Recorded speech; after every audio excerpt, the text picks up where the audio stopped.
السلام عليكم ورحمة الله وبركاته. الحمد لله والصلاة والسلام على رسول الله وعلى آله وأصحابه ومن والاه. أما بعد، أعوذ بالله من الشيطان الرجيم. ولقد وصينا الذين أوتوا الكتاب من قبلكم وإياكم أن اتقوا الله. মক্কা মুকাররমায় দেওয়া জুমার খুতবার অনুবাদ, বাংলা অনুবাদ 11 জুমাদুল সানি 1438 হিজরি এবং 10 মার্চ 2017 সেই দিন খুতবা দিয়েছেন ফাজিলাতুল শেখ সালেহ বিন মোহাম্মদ আলে তালিব হাফিজাহুল্লাহু তাআলা।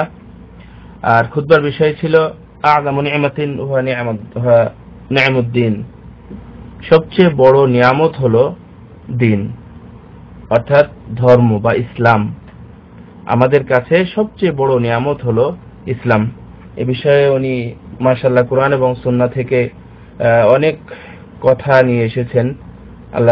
আল্লাহ তাকে হেফাজত করুন, জাযাকুমুল্লাহু খায়রা। সর্বপ্রথম মহান রব্বুল আলামিনের প্রশংসা করেছেন যে আল্লাহ রব্বুল আলামিন আমাদের কাছে নবী পাঠিয়ে আমাদেরকে সম্মানিত করেছেন, আমাদের অন্ধকার পথ থেকে আলোর পথে নিয়ে এসেছেন। সমস্ত প্রশংসায় সেই মহান রব্বুল আলামিনের জন্য এবং শান্তি অবতীর্ণ হোক মুহাম্মদ রাসূলুল্লাহ সাল্লাল্লাহু আলাইহি ওয়াসাল্লামের প্রতি। আল্লাহ রাব্বুল আলামিন বলছেন, ওয়ালাকাদ ওয়াসাইনাল লাযীনা উতুল কিতাবা মিন ক্বাবলিকুম ওয়া ইয়্যাকুম আন ইত্তাকিল্লাহ, অর্থাৎ আমি সর্বপ্রথম ওসিয়ত করতেছি সেই ওসিয়তুল আউয়ালিনা ওয়াল আখিরিন, যে ওসিয়তটা সকল নবী এবং রাসূলের যুগে সবাই তাদের উম্মতদেরকে, জাতিদেরকে করতেন, তা হলো তাকওয়া, আল্লাহ ভীতি অর্জনের জন্য। আল্লাহ রাব্বুল আলামিন বলছেন, নিশ্চয় তোমাদের পূর্বে যাদেরকে কিতাব দেওয়া হয়েছিল, প্রদত্ত হয়েছিল, আমি তাদেরকে এবং তোমাদেরকে চরম আদেশ করেছিলাম যে তোমরা আল্লাহকে ভয় করো। আল্লাহু আকবার। সুতরাং আল্লাহ ভীতি এমন একটি বন্ধন এবং এমন একটি ঔষধ, যে ঔষধ যদি কোনো শরীরে কাজে লাগানো যায় তাহলে সকল রোগ থেকে সেই ব্যক্তি মুক্তি পেতে পারে। সুতরাং আল্লাহ রাব্বুল আলামিন যেন আমাদের সবাইকে তাকওয়া অর্জনের তৌফিক দান করেন। তাকওয়া যেহেতু মানুষের সাফল্যের চাবিকাঠি, যে কোনো সফলতাই বিদ্যমান রয়েছে এই তাকওয়ার মধ্যে। সুতরাং তাকওয়াকে আমরা কোনো সময়, বা আল্লাহ ভীতি, পরহেজগারিতা যাকে বলা হয়, এখান থেকে আমরা যেন কেউ বাহিরে না থাকি বা বিরত না থাকি। সম্মানিত দ্বীনি ভাইরা, আজকের খুতবার বিষয় যেটা, তা হলো যে মানুষের জন্য সবচেয়ে বড় নিয়ামত হলো এই দিন, অর্থাৎ ইসলাম। একটু লক্ষ্য করুন যে আজকে দুনিয়াতে কত মানুষ আছে যারা আল্লাহর হুকুম মানে না, যারা আল্লাহর হুকুমকে তোয়াক্কা করে না, যারা কোরআন এবং সুন্নাহকে মানতে চায় না, রাসূল এবং মালায়েকা, ফেরেশতা এবং কিয়ামত দিবসকে তারা বিশ্বাস করতে চায় না। কিন্তু একটু লক্ষ্য করুন তো, আজকে আমরা কত ভালো আছি তাদের চাইতে, এই দ্বীনের কারণে, এই ইসলামের কারণে। তাই আল্লাহর প্রশংসা, আলহামদুলিল্লাহ, যে আল্লাহ রাব্বুল আলামিন আমাদেরকে এই দ্বীনের মধ্যে প্রবেশ করিয়েছেন। আল্লাহ রাব্বুল আলামিন বলছেন, ইয়া কওমি ইন্নামা হাযিহিল হায়াতুদ দুনিয়া মাতা' ওয়া ইন্নাল আখিরাতা হিয়া দারুল করার মান আমিলা সাইয়্যাতান ফালা ইউজা ইল্লা মিসলাহা ওয়া মান আমিলা সালিহান মিন যাকারিন আও উনসা ওয়া হুয়া মুমিন ফাউলাইকা ইয়াদখুলুনাল জান্নাতা ইউরযাকুনা ফিহা বিগাইরি হিসাব। হে আমার সম্প্রদায়, অর্থাৎ নবী রাসূল বললেন, হে আমার সম্প্রদায়, এই পার্থিব জীবন তো অস্থায়ী এবং উপভোগের, আর আখিরাতই হচ্ছে চিরস্থায়ী আবাস। কেউ মন্দ আমল করলে সে শুধু তার আমলের অনুরূপ শাস্তি পাবে, এবং কোন পুরুষ কিংবা নারীর মধ্যে যারা মুমিন হয়ে সৎ আমল করে তারা প্রবেশ করবে জান্নাতে, সেখানে তারা অসংখ্য রিজিক পাবে। আমরা দুনিয়াতে এসেছি, দুনিয়াতে আসার পরে আমরা হয়তো দুনিয়া নিয়েই ব্যস্ত হয়ে পড়েছি। দুনিয়ায় আমাদের সবকিছু, দুনিয়ায় যদি আমাদের কাছে দুনিয়াটা যদি আমরা ভালো করে অর্জন করতে পারি, মনে হচ্ছে আমরা সব দিক থেকে সফলতা পাবো। কিন্তু আল্লাহ রাব্বুল আলামিন বলছেন যে হিয়া দারুল করার, মনে রাখবেন যে আখিরাতের যে স্থায়ী আবাসটা, এটাই হচ্ছে চিরস্থায়ী এবং এটাই হচ্ছে কল্যাণকর। এটা স্মরণ করে দিয়ে আল্লাহ রাব্বুল আলামিন বলছেন যে, অর্থাৎ তার রাসূল জাতিদেরকে স্মরণ করিয়ে দিয়ে বলছেন যে তোমরা আল্লাহ রাব্বুল আলামিনের ইবাদত করো, আল্লাহ রাব্বুল আলামিনকে মেনে নাও, এটাই স্মরণ করিয়ে দিচ্ছেন যে এই দিনের কারণে তোমরা আজকে এই পর্যায়ে এসেছো, দিনের কারণে তোমরা বড় হয়েছো, সম্মানিত হয়েছো, এবং দিনের কারণে তোমরা বিভিন্ন দিক থেকে আল্লাহ রাব্বুল আলামিন তোমাদেরকে মর্যাদা বাড়িয়ে দিয়েছে, এটা অন্য কোনো কারণ নয়। সুতরাং আজকে আমরা এমন হয়ে গেছে যে আমরা দিন থেকে অনেক দূরে সরে যাচ্ছি। এমনকি আমরা পূর্বের যুগে যদি কোনো নবী রাসূলদের উম্মতদের দিকেও যদি তাকাই, তাহলে দেখতে পাবো যে তারা সরাসরি মানে নবীদের কথাকে তারা অস্বীকৃতি জানিয়েছে, অর্থাৎ নাকচ করে দিয়েছে। অথচ তারা উম্মত সরাসরি বলছে যে না, আমরা পারবো না, আমরা যাব না, আমরা এটা করব না। এই ধরনের অনেক ইতিহাস আছে। কিন্তু বর্তমানে আমাদের কি অবস্থা? উনি অর্থাৎ শেখ আলী তালেব হাফিজাহুল্লাহ তাআলা, উনি এই দিনের ব্যাপারে, দিন থেকে আমরা কতটুকু দূরে সরে আছি এটাই উনি বুঝাতে চেয়েছেন। কিন্তু বিষয়বস্তু এমনটাই ছিল যে এই নিয়ামত থেকে, এত বড় নিয়ামত, আমাদের ধন সম্পদ, আমাদের এই দুনিয়াবি যত নিয়ামত আছে, এর চেয়ে বড় নিয়ামত হলো আমরা দিন। তো দিনের মধ্যে আমরা মুসলমান হওয়ার পরেও আমরা দিন থেকে কত দূরে আছি।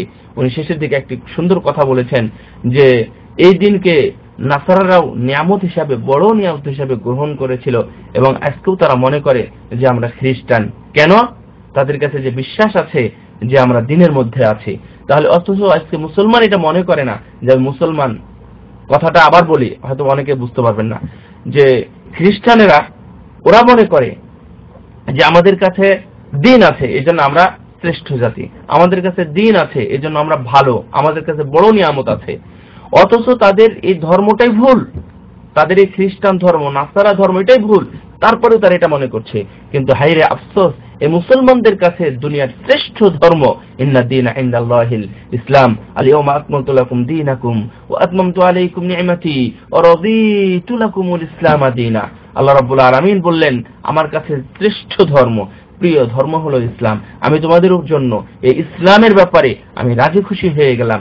এটা বলার পরেও আজকে আমরা এই দিন থেকে মানে এত বিমুখ হয়ে আছি, এত দূরে সরে আছি, এই এত বড় নিয়ামতকে আমরা মূল্যায়ন করতে পারছি না। তাই উনি পূর্বের যুগের নবীদের কথা একটু বলতে গিয়ে বলছেন যে দেখো, যে মুসা আলাইহিস সালামের কাহিনীটা, মুসা আলাইহিস সালামের সম্প্রদায়কে, মুসা আলাইহিস সালামের শুধু সম্প্রদায় না, ওনার উম্মত, উনি বললেন যে যাও তোমরা যুদ্ধে নেমে যাও। তখন তারা কিভাবে কি বলেছিল? তারা বলেছিল যে না, আমি পারবো না। আল্লাহ রাব্বুল আলামিন সেই কথাগুলো স্মরণ করিয়ে দিয়ে বলছেন, ইয়া কওমি দুখুলুল আরদাল মুকদ্দাসাতাল্লাতী কাতাবাল্লাহু লাকুম ওয়া লা তারতাদ্দু আলা আদবারিকুম ফাতানকালিবু খাসিরিন। قالوا يا موسى إن فيها قوما جبارين وإنا لن ندخلها حتى يخرجوا منها فإن يخرجوا منها فإنا داخلون। যখন মুসা আলাইহিস সালাম বললেন, হে আমার সম্প্রদায়, তোমরা এই পবিত্র ভূমিতে নেমে পড়ো এবং তাদের সাথে যুদ্ধে লিপ্ত হও।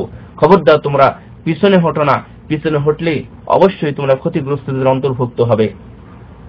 তখন মুসা আলাইহিস সালামের সম্প্রদায় যুক্তি প্রদর্শন করে বলল যে হে মুসা আলাইহিস সালাম, হে মুসা, এখানে এমন একটা সম্প্রদায় আছে যে সম্প্রদায় হচ্ছে জব্বার, অর্থাৎ অধিক ক্ষমতাধারী। এই সম্প্রদায়ের সাথে কোনো লোক পারে না, কোনো ধরনের মানুষ যুদ্ধ করে তারা পারে না। সুতরাং এখানে গিয়ে আমাদের বিজয়ের কোনো সম্ভাবনাই নেই, শুধুমাত্র আমরা নিজেদেরকে ধ্বংস করব, এখানে যাওয়ার কোনো দরকার নেই, যাবই না আমরা। সুতরাং আপনি যদি বলেন যে তারা যেন বেরিয়ে যায় এখান থেকে, ওই সম্প্রদায়, ধরে নেন যে কোনো এলাকায় বড় একটা সম্প্রদায় আছে, এই সম্প্রদায়ের সাথে যুদ্ধ হবে বটে, কিন্তু এর মধ্যে কিছু প্রভাবশালী ক্ষমতাধারী জব্বার কিছু লোক রয়েছে, এদেরকে বের করে দিতে হবে। তাহলে বের করে দিলে আমরা যুদ্ধে নামবো, এই মানে শর্ত তারা মানে আরোপ করে ফেললেন। অথচ নবী বলছেন, নবী যেখানে বলছেন সেখানে কল্যাণ আছে। রাসূল সাল্লাল্লাহু আলাইহি ওয়াসাল্লাম যদি আমাদের জন্য কোনো কথা বলেন সেখানে কল্যাণ আছে, এটা আমরা বুঝিনি, এই নিয়ামতটা আমরা ভোগ করছি না, এই নিয়ামতকে আমরা মূল্যায়ন করছি না। তো শেষে তারা বলেছিল যে ইযহাব আনতা ওয়া রাব্বুকা ফাকাতিলা ইন্না হাহুনা কাঈদুন। যখন মুসা আলাইহিস সালাম তাদেরকে অনেকবার বলা শুরু করলেন, অনেক বেশি করে বলা শুরু করলেন, তখন তারা বলেছিল শেষ পর্যন্ত, হে মুসা, তুমি যাও আর তুমি তোমার প্রতিপালককে নিয়ে যাও। লা ইলাহা ইল্লাল্লাহ, কত বড় কথা! অথচ উনি উম্মাত, কিন্তু যে তুমি যাও তোমার প্রতিপালককে নিয়ে যাও, নিয়ে গিয়ে যুদ্ধ করো, তোমরা দুইজনেই যুদ্ধ করো, আমরা এখানে বসে থাকলাম, এমন কথা পর্যন্তও তারা বলেছিল। অর্থাৎ তারা এই দিনকে মূল্যায়ন করতে চায়নি, অর্থাৎ এই দিনের যে মানে এর ভিতরে যে কি নিহিত আছে, এর যে মানে কল্যাণকর যে অধ্যায়টা আছে, এই কল্যাণকর দিকটাকে তারা মূল্যায়ন করেনি। এই ধরনের আরো অনেক মানে আমরা যদি ইতিহাস দেখতে চাই, আমরা যদি ইতিহাস আলোচনা করি, তাহলে এই ধরনের আরো অনেক কাহিনী দেখতে পাবো যে তারা দিনের উপরে, ইতাআতের উপরে, তারপরে হচ্ছে সিকাত, সুবাত বা দৃঢ় থাকার উপরে মানে এই অধ্যায়কে তারা কেউ মূল্যায়ন করেনি। রাসূল সাল্লাল্লাহু আলাইহি ওয়াসাল্লামের যুগে সাহাবীরা প্রাথমিক যুগে রাসূল সাল্লাল্লাহু আলাইহি ওয়াসাল্লামকে মূল্যায়ন করতে চায়নি। ইব্রাহিম আলাইহিস সালামের যুগকে দেখেন, নূহ আলাইহিস সালামের যুগকে দেখেন, তারা কিভাবে নবী এবং রাসূলকে তারা তাচ্ছিল্য করেছে, যদিও তারা তাদের উম্মতের মধ্যেই ছিল। আল্লাহ রাব্বুল আলামিন বলছেন, ইরজাউকুম মিন ফাওকিকুম ওয়া মিন আসফালা মিনকুম ওয়া ইয যাগাতিল আবসারু ওয়া বালাগাতিল কুলুবুল হানাজির ওয়া তাযুন্নুনা বিল্লাহি যুনুনা হুনালিকা ইবতুলিয়াল মুমিনুনা ওয়া যুলজিলু জিলজালান শাদীদা ওয়া ইয়াকুলুল মুনাফিকুনা ওয়াল্লাযীনা ফী কুলুবিহিম মারাদুন মা ওয়া'আদানাল্লাহু ওয়া রাসূলুহু ইল্লা গুরুরা। যখন তারা তোমাদের বিরুদ্ধে সমাগত হয়েছিল, অর্থাৎ ওই উঁচু অঞ্চল থেকে, মিন ফাওকিকুম ওয়া মিন আসফালা মিনকুম, উঁচু অঞ্চল থেকে এবং নিম্ন অঞ্চল থেকে যারা একত্রিত হয়েছিল, আর এতেই তাদের চক্ষুসমূহ মানে ভ্রষ্ট হয়েছিল, বিভ্রম হয়েছিল, প্রাণসমূহ হয়েছিল কুণ্ঠাগত, এবং তোমরা আল্লাহ সম্বন্ধে নানাবিধ বিরূপ ধারণা পোষণ করছিলে। এটা কাদের কথা? এটা আমাদের মানে উম্মতের কথা, রাসূল সাল্লাল্লাহু আলাইহি ওয়াসাল্লামের উম্মতের কথা, সাহাবীদের কথা এখানে আল্লাহ রাব্বুল আলামিন উল্লেখ করছে। তখন মুমিনরা পরীক্ষিত হয়েছিল এবং ভীষণ ভাবে প্রকম্পিত হয়েছিল।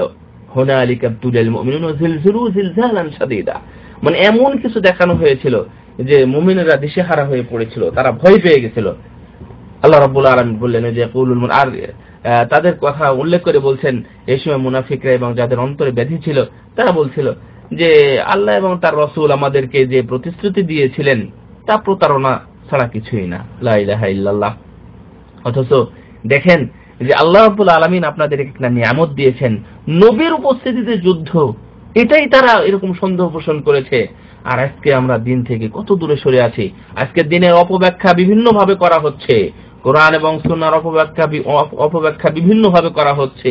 তারা কোরআনের আয়াত বের করে, রাসূল সাল্লাল্লাহু আলাইহি ওয়াসাল্লামের হাদিস বের করে তারা বিভিন্ন ধরনের ব্যাখ্যা দিচ্ছে এবং বলছে যে এটা এইভাবে মানতে হবে, এটা ওইভাবে মানতে হবে, বিজ্ঞান এখানে কথা বলেছে, অমুক পণ্ডিত এভাবে এখানে কথা বলেছে, এই বিভিন্ন ধরনের কথা বলে কোরআন এবং সুন্নাহকে তারা ছোট করতে চায়।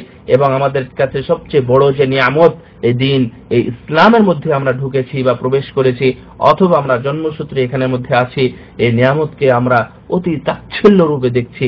তাই আল্লাহ রাব্বুল আলামিন তাদের কথাও স্মরণ করে দেয় এবং এখানে কথাই শুরু হয়েছে ওয়া ইয ইয়াকুলুল মুনাফিকুন, স্মরণ করো সেই সময়ের কথা যেই সময় মুনাফিকরা বলেছিল এবং যাদের অন্তরে ব্যাধি, মানে যাদের অন্তরে অসুখ রয়েছে, অর্থাৎ যারা মুনাফিক, তারা বলেছিল না মুহাম্মদ সাল্লাল্লাহু আলাইহি ওয়াসাল্লাম বা আল্লাহ রাসূল এবং আল্লাহ আমাদের সাথে একটা প্রতারণাই করতেছে। ভাইয়া সুবহানাল্লাহ। অথচ মুনাফিকরা ছিল মুসলমানদের দলের অন্তর্ভুক্ত, মুসলমান নাম ধারণ করেই মুসলমানদের মধ্যে তারা ছিল মুনাফিকরা। তো আজকেও যদি আমাদের মধ্যে এই ধরনের কথা থাকে, এই ধরনের কথা নিয়ে আমরা আলোচনা করি, তাহলে তো খুবই দুঃখজনক বিষয়, এটা আমাদের জন্য শোভা পায় না। আল্লাহ রাব্বুল আলামিন বলছেন নিয়ামতের কথা স্মরণ করে দিয়ে আযকুরু নি'মাতাল্লাহি আলাইকুম ইয কুনতুম আ'দাআন ফাআল্লাফা বাইনা কুলুবিকুম ফাআসবাহতুম বিনি'মাতিহি ইখওয়ানা ওয়া কুনতুম আলা শাফা হুফরাতিন মিনান নারি ফাআনকাযাকুম মিনহা কাযালিকা ইউবাইয়িনুল্লাহু লাকুম আয়াতিহি লাআল্লাকুম তাহতাদুন। স্মরণ করো সেই সময়ের কথা, সেই নিয়ামতের কথা যে নিয়ামত আল্লাহ রাব্বুল আলামিন তোমাদের উপর আরোপ করেছেন, দিয়েছেন। কি? ইয কুনতুম আ'দাআন, তোমরা তো পরস্পর শত্রু ছিলে, পরস্পরে মারামারি করতে 40 বছর, 60 বছর, 100 বছর ধরে একটা দ্বন্দ্ব তোমরা লেগেই থাকতে, এবং আউস খাজরাজের মধ্যে, আনসার মুহাজির অর্থাৎ মক্কা মদিনার বিভিন্ন অঞ্চলের মধ্যে তোমরা শত্রুতা পোষণ করতে, তোমরা যুদ্ধ লেগেই থাকতে। আল্লাহ রাব্বুল আলামিন তোমাদের কি করলেন? ফাআসবাহতুম বিনি'মাতিহি ইখওয়ানা, তিনি তোমাদেরকে পরস্পরের মধ্যে ভাই ভ্রাতৃত্বের বন্ধনে আবদ্ধ করলেন। আল্লাহু আকবার। ওয়া কুনতুম আলা শাফা হুফরাতিন মিনান নার, শুধু কি তাই, তোমরা তো ছিলে জাহান্নামের কিনারায়, মানে যখন তখন তোমরা জাহান্নামের মধ্যে পড়ে যাবে, ঠিক এরকম অবস্থায় ছিলে। ফাআনকাযাকুম মিনহা, অতঃপর তিনি তোমাদেরকে সেখান থেকে মুক্ত করেছেন, তোমাদেরকে রক্ষা করেছেন। তাহলে এই নিয়ামত কি স্মরণ করবে না? এই নিয়ামত কি স্মরণ করবে না? কেন আমরা স্মরণ করব না নিয়ামতকে? অবশ্যই আমাদেরকে স্মরণ করা উচিত। আল্লাহ রাব্বুল আলামিন শেষে বলছেন যে, অর্থাৎ এটা হচ্ছে 103 নম্বর আয়াত, কিন্তু শেষে গিয়ে বলছেন যে দেখেন আল্লাহ রাব্বুল আলামিন আমাদেরকে আবার উল্লেখ করছেন, এটাও কি বড় নিয়ামত নয়? 110 নম্বর আয়াতে যে কুনতুম খায়রা উম্মাতিন উখরিজাত লিন-নাস, হে উম্মতে মুহাম্মাদি, উম্মতে মুহাম্মাদি, তোমরাই হলে মানুষের মধ্যে শ্রেষ্ঠ জাতি, তোমরাই হলে মানুষের মধ্যে শ্রেষ্ঠ জাতি। কেন তোমরা নিয়ামতকে অস্বীকার করবে? কেন তোমরা নিয়ামতকে ছোট করে দেখবে? হায় আফসোস, আমরা এত বড় নিয়ামত পাওয়ার পরেও নিয়ামতকে মূল্যায়ন করতে পারি না। আবু হুরায়রা রাদিয়াল্লাহু তাআলা আনহু থেকে বর্ণিত, রাসূল সাল্লাল্লাহু আলাইহি ওয়াসাল্লাম বলেন, নাহনুল আখিরুন আল আউয়ালুন ইয়াওমাল কিয়ামা ওয়া নাহনু আউয়ালু মান ইয়াদখুলুল জান্নাতা বাইদা আন্নাহুম উতুল কিতাব। যাই হোক, রাসূল সাল্লাল্লাহু আলাইহি ওয়াসাল্লাম বলেন যে আমরাই হলাম সর্বশেষ জাতি, কিন্তু কি কল্যাণকর শুভ সংবাদ আমাদের জন্য যে কি আল আউয়ালুনা ইয়াওমাল কিয়ামা, আমরাই সর্বপ্রথম কিয়ামতের দিন থাকব, অর্থাৎ আমরা এগিয়ে থাকব। আজব ঘটনা, এই কত উম্মাত এসেছে আদম থেকে নিয়ে রাসূল সাল্লাল্লাহু আলাইহি ওয়াসাল্লাম পর্যন্ত, কিয়ামত পর্যন্ত যারা আসবে, কত উম্মত এসেছে, কিন্তু রাসূল সাল্লাল্লাহু আলাইহি ওয়াসাল্লাম বলছেন আরে আমার উম্মতেরাই সর্বপ্রথম সেদিন জান্নাতে প্রবেশ করবে। সুবহানাল্লাহ। অথচ তোমরা খেয়াল করো যে আমাদেরকে সর্বশেষ কিতাব দেওয়া হয়েছে, আমাদের পূর্বে আরো কত মানুষকে, কত উম্মতকে কিতাব দেওয়া হয়েছিল, তাদের অনেক পরে আমাদেরকে কিতাব দেওয়া হয়েছে। তারা এই কিতাব নিয়ে, এই নিয়ামত নিয়ে তারা ইখতিলাফ করেছে, তারা দিনের মধ্যে দ্বন্দ্ব ঢুকিয়েছে, তারা তাদের কিতাবকে পরিবর্তন করেছে, তাহরিফ করেছে, ইত্যাদি করার কারণে তারা এইভাবে পিছিয়ে পড়ে গিয়েছে। ফাহাদানাল্লাহু লিমাখতালাফু ফীহি মিনাল হক, আল্লাহ রাব্বুল আলামিন যেন আমাদেরকে এই বিষয়ে হেদায়েত করেন, আমরা যেন এমনটা করে না থাকি, আল্লাহ রাব্বুল আলামিন যেন আমাদেরকে এদিক থেকে মুক্ত রাখেন। এটাই রাসূল সাল্লাল্লাহু আলাইহি ওয়াসাল্লাম বলে সর্বশেষ দোয়া করেছেন। আল্লাহু আকবার। আল্লাহ রাব্বুল আলামিন বলছেন, ওয়া মান ইউবাদদিল নি'মাতাল্লাহি মিন বা'দি মা জাআত ফাইন্নাল্লাহা শাদীদুল ইকাব। আল্লাহ রাব্বুল আলামিন নিয়ামত তোমাদেরকে যেটা দিয়েছেন, অর্থাৎ যেটা এসেছে মিন বা'দি মা জাআতহু, যে নিয়ামত তোমাদের কাছে এসেছে, কত নিয়ামত একটু দেখেন তো। বনী ইসরাঈলের যুগের নিয়ামতের কাহিনী এবং ঈসা আলাইহিস সালামের সময়ের নিয়ামতের কাহিনী, কি ধরনের, কিভাবে তাদের উপর নিয়ামত দেওয়া হয়েছিল, এবং আরো অনেক নবীর উপরে এই ধরনের নিয়ামত দিয়েছিলেন। আদম আলাইহিস সালামের উপর নিয়ামত দেওয়া হয়েছিল, কিন্তু তার উম্মতেরা বা তার জাতিরা সেই নিয়ামতকে মূল্যায়ন করতে পারেনি। এই জন্য আল্লাহ রাব্বুল আলামিন তাদেরকে সেই নিয়ামতকে গজবে রূপান্তরিত করেছিলেন। ঈসা আলাইহিস সালামের নিয়ামতের কথা স্মরণ আছে আপনাদের? যখন ঈসা আলাইহিস সালামকে এসে বলল যে তোমরা, হে ঈসা, আমাদের জন্য আকাশ থেকে খাদ্য বর্ষণের ব্যবস্থা করুন, তখন ঈসা আলাইহিস সালাম বললেন যে তাকিল্লাহ, তোমরা ভয় করো, এসব কি ধরনের কথা বলছো? তখন বলছে যে কেন, আমরা আল্লাহর পক্ষ থেকে খাবার আসলে আমরা খাবো। তখন ঈসা আলাইহিস সালাম বলেছিলেন আচ্ছা ঠিক আছে আমি বলবো। আল্লাহ রাব্বুল আলামিনকে যখন ঈসা আলাইহিস সালাম বলেছিলেন, তখন আল্লাহ রাব্বুল আলামিন শর্ত দিয়েছিলেন, দেখো এরপরে খবরদার তোমরা কুফরি করো না। কিন্তু তারা কুফরি করেছিল, আজকে তাদের কি অবস্থা, তাদের কিতাব পরিবর্তন হয়ে গেছে, তাদের ধর্ম একবারে নিশ্চিহ্ন হয়ে গেছে, অথচ এটা ছিল নবীর ধর্ম, এটা ছিল ইলাহি ধর্ম। যদি আমরাও আজকে এই মুহাম্মদ সাল্লাল্লাহু আলাইহি ওয়াসাল্লামের ধর্ম তথা আল্লাহ রাব্বুল আলামিনের প্রণীত এবং পছন্দনীয় ইসলাম ধর্মের সাথে যদি আমরা, নিয়ামতের সাথে যদি আমরা কুফরি করি, অর্থাৎ অকৃতজ্ঞতা প্রকাশ করি, তাহলে আল্লাহ রাব্বুল আলামিন আমাদের জন্য শাস্তির ব্যবস্থা করবেন। দেখেন, ওয়া মান ইউবাদদিল নি'মাতাল্লাহি মিন বা'দি মা জাআত, এই নিয়ামত আসার পরেও যারা এই নিয়ামতকে পরিবর্তন করে, যেমন ঈসা মুসার সম্প্রদায়েরা করেছিল, ফাইন্নাল্লাহা শাদীদুল ইকাব, তাদের জন্য রয়েছে, অর্থাৎ আল্লাহ রাব্বুল আলামিন তাদের শাস্তির ব্যাপারে হবেন কঠোর।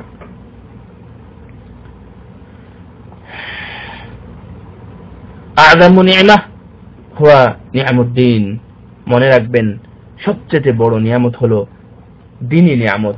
রাসূল সাল্লাল্লাহু আলাইহি ওয়াসাল্লাম দীর্ঘ সময়ে, বিভিন্ন সময়ে রাসূল সাল্লাল্লাহু আলাইহি ওয়াসাল্লাম দোয়া পড়তেন, ইয়া মুকাল্লিবাল কুলুব সাব্বিত কলবি আলা দীনিক। কেন? হে অন্তরের পরিবর্তনকারী, হে আল্লাহ অন্তরের পরিবর্তনকারী, তুমি আমাকে তোমার দ্বীনের উপরে অটল রাখো। ফায়া সুবহানাল্লাহ। ইয়া সালাম। একটু লক্ষ্য করেন যে রাসূল সাল্লাল্লাহু আলাইহি ওয়াসাল্লাম সর্বপ্রথম জান্নাতে যাবেন, রাসূল সাল্লাল্লাহু আলাইহি ওয়াসাল্লাম উম্মতদেরকে উনি সুপারিশ করবেন, রাসূল সাল্লাল্লাহু আলাইহি ওয়াসাল্লামের আগের পরে সব গুনাহ ক্ষমা করা হয়েছে, কিয়ামতের দিন সর্বপ্রথম ওনাকে সম্মানিত করা হবে। এরপরে উনি এই দোয়াটা কেন পড়তেন? কেন? তার কারণ হচ্ছে উনি ভেবেছিলেন বা উনি জানতেন যে সবচেয়ে বড় নিয়ামত হচ্ছে দিন, এই দিনের উপরে যেন আমি টিকে থেকে দুনিয়া থেকে যেতে পারি। তাই আমাদের উচিত এই দোয়াটা বেশি বেশি করে পড়া। আল্লাহ রাব্বুল আলামিন যেন আমাদেরকে দিনের উপরে টিকিয়ে রাখেন, দিনের উপরে সাবাত রাখেন এবং দিনের উপরে যেন আমরা মৃত্যুবরণ করতে পারি। আল্লাহ আমাদেরকে সেই তৌফিক দান করুন। সম্মানিত দ্বীনি ভাইরা, দেখেন একটা হাদিসের, সহিহ বুখারীর একটি হাদিসের ঘটনা, যে আমরা যেন দিনের উপর টিকে থাকতে পারি, আমরা যেন দিনকে নিয়ামত হিসাবে গ্রহণ করতে পারি, এটা এই নিয়ামতটা কোনো সময় যেন আমাদের সাথে অকৃতজ্ঞ বা কুফরি হিসাবে আমাদের কাছে না আসে। ঘটনা সহিহ বুখারীর ঘটনাটা, আব্দুল্লাহ ইবনে আমর ইবনে আস রাদিয়াল্লাহু তাআলা আনহু, উনি যখন রাসূল সাল্লাল্লাহু আলাইহি ওয়াসাল্লামের দরবারে হাজির হলেন, উপস্থিত হলেন, তখন অর্থাৎ একটু ছোট্ট ঘটনা সহ হাদিসটা যদিও আমাদের কাছে পরিচিত। যাই হোক, যখন রাসূল সাল্লাল্লাহু আলাইহি ওয়াসাল্লামের কাছে গেলেন তখন বললেন, আব্দুল্লাহ, আলাম উখবির আন্নাকা তাসুমুন নাহার ওয়া তাকুমুল লাইল, আমি তোমাকে বলছি তুমি হয়তোবা প্রতিদিন সিয়াম পালন করো, আবার প্রতি রাতে তুমি তাহাজ্জুদের সালাত আদায় করো, রাত্রে জাগো। তখন বললেন যে জি আল্লাহ রাসূল, আমি তো তাই তো করি। রাসূল সাল্লাল্লাহু আলাইহি ওয়াসাল্লাম বললেন যে না, খবরদার করবে না এমন ভাবে, তুমি সিয়াম রাখো আবার মাঝে মাঝে ভাঙো, তুমি ঘুমাও আবার সালাত আদায় করো, কারণ তোমার হক রয়েছে, তোমার শরীরের প্রতি তোমার হক রয়েছে, তোমার চোখের প্রতি তোমার হক রয়েছে, তোমার স্ত্রীর প্রতি তোমার হক রয়েছে, তোমার আশেপাশে আত্মীয় স্বজন এবং পড়োশী যারা তাদের প্রতি তোমার হক রয়েছে, সুতরাং তুমি এভাবে সিয়াম রেখো না। দেখেন, একটা মানুষকে দিনে টিকিয়ে রাখার জন্য, কথা শেষ হয়নি এখনো, এখন দিনের প্রতি টিকিয়ে রাখার জন্য রাসূল সাল্লাল্লাহু আলাইহি ওয়াসাল্লামের যে মেহনত, সিয়াম রাখতে নিষেধ করছেন, সালাত আদায় করতে নিষেধ করছেন। দেখেন কেন? আনতা সুমা কুল্লা শাহরি সালাত, রাসূল সাল্লাল্লাহু আলাইহি ওয়াসাল্লাম তাকে বললেন যে তুমি প্রতি মাসে তুমি 3টা করে সিয়াম রাখো, এটাই তোমার জন্য উত্তম হবে, কারণ তুমি যদি একটি সিয়াম পালন করো তাহলে 10 হয়, আর 10 সমান 3 10 সমান 30 হয়, তাহলে তোমার এক মাস সিয়াম পালন করা হলো, আর এটাই হলো সিয়ামুদ দাহর। তখন উনি বললেন যে না, আমি তো এর চাইতে বেশি সিয়াম রাখতে পারি। রাসূল সাল্লাল্লাহু আলাইহি ওয়াসাল্লাম বললেন যে আচ্ছা ঠিক আছে, তুমি দাউদ আলাইহিস সালামের সিয়াম পালন করো, এরপরে আর বাড়ায়ও না। অর্থাৎ দাউদ আলাইহিস সালামের সিয়ামটা ছিল উত্তম, একদিন সিয়াম পালন করে আরেকদিন উনি ভেঙে ফেলতেন। তো এরপরেও হয়তোবা উনি বেশি করে সিয়াম পালন করতেন, কারণ পরবর্তী অংশে বোঝা যায়, তখন উনি বলছেন ওমা কানা সিয়ামু নাবিয়ুল্লাহ দাউদ আলাইহিস সালাম কুলতু নিসফা ফাকানা আব্দুল্লাহ ইয়াকুল বা'দা মা কাবর ইয়া লাইতানি ক্বাবিলতু রুখসাতান নবী সাল্লাল্লাহু আলাইহি ওয়াসাল্লাম। আমর ইবনে আস রাদিয়াল্লাহু তাআলা আনহু বলছেন যে হায় রে আফসোস, যদি আমি রাসূল সাল্লাল্লাহু আলাইহি ওয়াসাল্লাম যেভাবে বলেছিলেন সেই কথাটা আমি যদি মেনে নিতাম এবং এইভাবে যদি আমল করতাম, তাহলে এটা না কত আমার জন্য উত্তম হতো। কারণ আপনারা জানেন যে শেষ জীবনে উনি এসে ইয়ার সালাত অর্থাৎ মানে ফরজ সিয়ামটা করতে পারতেন না, এই জন্য উনি এসে এটা বলতেছেন। তাহলে আমরা কিন্তু দিন থেকে দিনের যেটা বিধান আছে, এখানে উনি যেটা উল্লেখ করেছেন, শেখ আহমদ আলী তোয়ালিব হাফিজাহুল্লাহ, উনি উল্লেখ করেছেন যে দিন যেটা আমাদের জন্য নির্ধারণ করা হয়েছে, যেভাবে সংবিধান আমাদের কাছে দেওয়া হয়েছে, এর মধ্যে যদি কোনো মানুষ থাকে তাহলে সে কল্যাণের উপরই থাকবে। এর যে কম বেশি কিছু করার প্রয়োজন নেই। বলবেন যে চেয়ে আমি একটু বেশি করে করবো না, এটা দরকার নেই। আপনার নিয়ামত যেটা আল্লাহর পক্ষ থেকে এসেছে, যেভাবে এসেছে আপনি সেটাই পালন করুন এবং সেটাই ধরুন, ইনশাআল্লাহ দেখবেন এটাই আপনার জন্য কল্যাণকর হবে। তো এই হাদিসের ব্যাখ্যায় ইবনে তাইমিয়া রাহিমাহুল্লাহ মাজমু ফতোয়ার মধ্যে উল্লেখ করেছেন ফাকানা ইফতিরু আইয়ামান সুম্মা ইয়াসুদু সিয়ামা আইয়ামান ফাকদরুহা লিয়াল্লাহি ফারিক নবী সাল্লাল্লাহু আলাইহি ওয়াসাল্লাম হালিন সুম্মা ইয়ান্তাকিলু আনহা। অর্থাৎ এই কথাটা উনি কেন বলেছেন, অর্থাৎ আমর ইবনে আস রাদিয়াল্লাহু তাআলা আনহু হয়তোবা উনি দীর্ঘদিন বেশি বেশি করে সিয়াম রাখতেন। রাসূল সাল্লাল্লাহু আলাইহি ওয়াসাল্লাম উনি যখন চলে গেলেন, চলে যাওয়ার পরে উনি বেশি করে সিয়াম রাখতে শুরু করেছিলেন। সিয়াম রাখতে শুরু করার পরে শেষের দিকে এসে উনি অপরগ হয়ে যান, এই জন্য উনি এই কথাটা বলেছিলেন। আল্লাহ রাব্বুল আলামিন বলছেন মিনাল মুমিনিনা রিজালুন সাদাকু মা আহাদুল্লাহ আলাইহি ফামিনহুম মান কাদা নাহবাহু ওয়া মিনহুম মান ইয়ানতাযির ওয়া মা বাদদালু তাবদীলা। মুমিনদের মধ্যে কিছু লোক আছে যারা আল্লাহর সাথে তাদের কৃত অঙ্গীকার পূর্ণ করেছে, তাদের কেউ কেউ প্রতীক্ষায় রয়েছে, তারা তাদের অঙ্গীকারে কোনো পরিবর্তন করেনি। এই তো দিন এবং দিনের নিয়ামত তারা এভাবেই তারা গ্রহণ করেছে। আল্লাহ রাব্বুল আলামিনের নিয়ামতকে তারা এভাবে গ্রহণ করেছে, এই জন্য দুনিয়াতে সম্মানিত হয়েছে, দুনিয়াতে বড় হয়েছে, এবং তারা কল্যাণের মধ্যেই ছিল সর্বশেষ পর্যন্ত। সুতরাং এই দিনকে আমরা নিয়ামত হিসেবে যদি ভালোভাবে গ্রহণ করি, তাহলে ইনশাআল্লাহ অবশ্যই আল্লাহ রাব্বুল আলামিন আমাদের জন্য কল্যাণকর কিছু রাখবেন। মাশাআল্লাহ মুসলিমিন, আবু মাসউদ আল আনসারী রাদিয়াল্লাহু তাআলা আনহু উনি ঢুকলেন হুযায়ফা ইবনুল ইয়ামান রাদিয়াল্লাহু তাআলা আনহুর কাছে। উনি গিয়ে বললেন যে আবু আব্দুল্লাহ, আমাদেরকে কিছু উপদেশ দিন।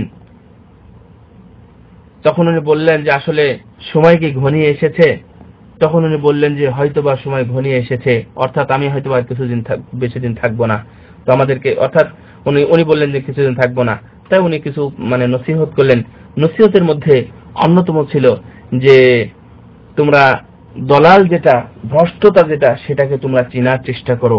কোন জিনিসে তোমাদেরকে ভ্রষ্ট নিয়ে আসে, পথভ্রষ্ট করে, কোন জিনিস খারাপ দিনের জন্য, সেটাকে তোমার উচিত যে আনতা আরিফাল ইয়াউমা মা কুনতা তুনকিরু ক্বাবলা আল ইয়াউম, তোমাদের সেটা জানা উচিত আজকে তোমরা যেটা জানছো, অথচ সেটাকে তোমরা আগে পূর্ববর্তীতে তোমরা এটাকে চিনতে না, জানতে না, অথবা জানলেও তোমরা সেটাকে অস্বীকৃতি জানাতে। সুতরাং এটা তোমাদেরকে আজকে জানা উচিত। আর তা হলো যে এই দিনের মধ্যেই সব কল্যাণ নিহিত রয়েছে। ফাইন্না দীনাল্লাহি ওয়াহিদ, আল্লাহ রাব্বুল আলামিনের যে দিন, এই দিনটা হচ্ছে একমাত্র দিন, একটি দিন। এই দিনের মধ্যে কোনো ধরনের দুই নম্বরই নেই এবং কোনো ভেজাল নেই। আল্লাহ রাব্বুল আলামিন বলছেন, কুলিল হামদুলিল্লাহি ওয়া সালামুন আলা ইবাদিহিল্লাযীনা ইসতাফা আল্লাহু খায়রুন আম্মা ইউশরিকুন। হে নবী, আপনি বলুন প্রশংসা আল্লাহর জন্য, প্রশংসা এবং শান্তি আল্লাহর জন্য এবং শান্তি সে সকল বান্দাদের জন্য যাদেরকে আল্লাহ রাব্বুল আলামিন বাছাই করেছেন কল্যাণ হিসাবে। অবশ্যই আল্লাহ রাব্বুল আলামিন সেই ধরনের কল্যাণে আছেন যে যারা শরীক করে, সেই শরীক থেকে আল্লাহ রাব্বুল আলামিন সম্পূর্ণ মুক্ত রয়েছেন। আল্লাহ রাব্বুল আলামিন আরো বলছেন, সুম্মা আওরাসনাল কিতাবাল্লাযীনা ইসতাফাইনা মিন ইবাদিনা, আমি সে সকল বান্দাদেরকেই অধিকারী করেছি কিতাবের এবং ওয়ারিশ করেছি যাদেরকে আমি বাছাই করেছি আমার বান্দাদের থেকে, অর্থাৎ পছন্দ স্বরূপ। আমার দ্বীনী ভাইরা, যদি আমরা কয়েকটা জিনিস সবর, সিকাত, তারপরে সুবাত, এই অর্থাৎ দিনের উপর অটল থাকা, ধৈর্য ধরে থাকা, এই ধরনের বিষয়গুলো যদি আমরা এইগুলো বিষয়ের উপর যদি আমরা থাকি, তাহলে দিনের নিয়ামতকে আমরা মূল্যায়ন করব। আর যদি আমরা এইগুলোর উপর না থাকি, তাহলে অবশ্যই আমরা দিনের নিয়ামতকে মূল্যায়ন করতে পারলাম না। আল্লাহ রাব্বুল আলামিন বলছেন, ফাসবির ইন্না ওয়াদাল্লাহি হক ওয়া লা ইস্তাখিফান্নাকাল্লাযীনা লা ইউকিনুন, অতএব আপনি ধৈর্য ধারণ করুন, নিশ্চয়ই আল্লাহর প্রতিশ্রুতি সত্য। অবশ্যই আল্লাহর প্রতিশ্রুতি সত্য। কি যে আগের যে আলোচনা হলো যে উনি তোমাদেরকে কিতাব দিবেন এবং উনি তোমাদেরকে নিয়ামতের যদি শুকরিয়া আদায় করো, অন্য আয়াতে যেটা আছে, নিয়ামতের যদি শুকরিয়া আদায় করো, তাহলে আল্লাহ তোমাদেরকে কি দিবেন। যে এই শেষে বলছেন, ইন্না ওয়াদাল্লাহি হাক্কুন, তুমি ধৈর্য ধারণ করো, আল্লাহ রাব্বুল আলামিন যে প্রতিশ্রুতি দিয়েছেন সেটা অবশ্যই ঘটবে। ওয়ালা ইস্তাখিফান্নাকাল্লাযীনা লা ইউকিনুন, যারা দৃঢ় বিশ্বাসী না, তারা যেন আপনাকে বিচলিত করতে না পারে, আপনি যেন ভয় না পেয়ে যান, আপনি যেন রাস্তা থেকে সরে না যান। এটা আপনাকেও বলছেন আল্লাহ রাব্বুল আলামিন। খবরদার, ওদের কথায় আপনি বিচলিত হবেন না। হাদা ওয়া সাল্লাল্লাহু আলা নবিয়িনা মুহাম্মদ, এ বলে উনি প্রথম খুতবা শেষ করেছেন। প্রশংসা মহান রব্বুল আলামিনের জন্য, শান্তি অবতীর্ণ হোক মুহাম্মদ রাসূলুল্লাহ সাল্লাল্লাহু আলাইহি ওয়াসাল্লামের প্রতি। আল্লাহুম্মা সাল্লি আলাইহি আল্লাহুম্মা বারিক আলাইহি সাল্লাল্লাহু আলা নবিয়িনা মুহাম্মদ।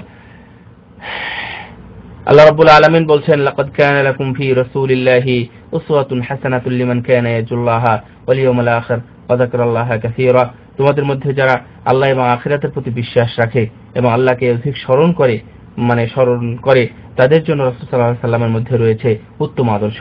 অর্থাৎ রাসূলের মধ্যে রয়েছে উত্তম আদর্শ।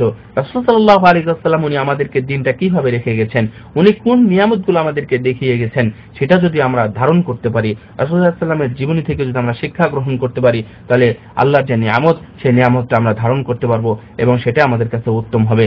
আল্লাহ রাব্বুল আলামিন বলছেন, লিয়াহলিকা মান হালাকা আন বাইনাতি ওয়া ইয়াহইয়া মান হাইয়া আন বাইনাহ ওয়া ইন্নাল্লাহা লাসামিউন, যাই হোক, সামিউন আলিম। কিন্তু আল্লাহ রাব্বুল আলামিন স্মরণ করে দিয়ে বলছেন যে অর্থাৎ মানে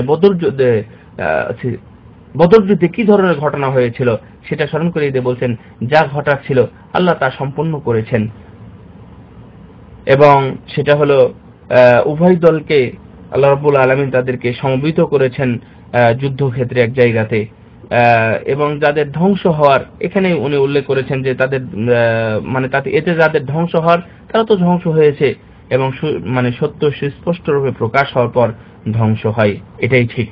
আর যে জীবিত থাকবে সে যেন সত্য সুস্পষ্ট রূপে প্রকাশ হওয়ার পর জীবিত থাকে, অর্থাৎ এই দিনের সাথে যেন তারা লেগে থাকে, এই নিয়ামতকে তারা যেন মূল্যায়ন করতে পারে। আল্লাহ রাব্বুল আলামিন আমাদের সবাইকে তৌফিক দান করুন, এই নিয়ামতকে যেন আমরা নিয়ামতের জন্য শুকরিয়া আদায় করতে পারি। আমিন। আকুলু কওলি হাযা আস্তাগফিরুল্লাহ লি ওয়া লাকুম ওয়া লিসাইরিল মুসলিমিন। এরপরে উনি দোয়া করেছেন, অনেক কিছুর জন্য, এই বৃষ্টির জন্য প্রার্থনা করেছেন, এই দেশের ওলি বাদশা তাদের জন্য উনি দোয়া করেছেন, বিশেষ করে ফিলিস্তিনে যে মসজিদ আমাদের জন্য এখনো বেদখল হয়ে আছে, আল্লাহ রাব্বুল আলামিন যেন সেটাকে মুক্ত করে দেন। أقول قولي هذا أستغفر الله لكم ولسائر المسلمين صلى الله على نبينا محمد. السلام عليكم ورحمة الله وبركاته.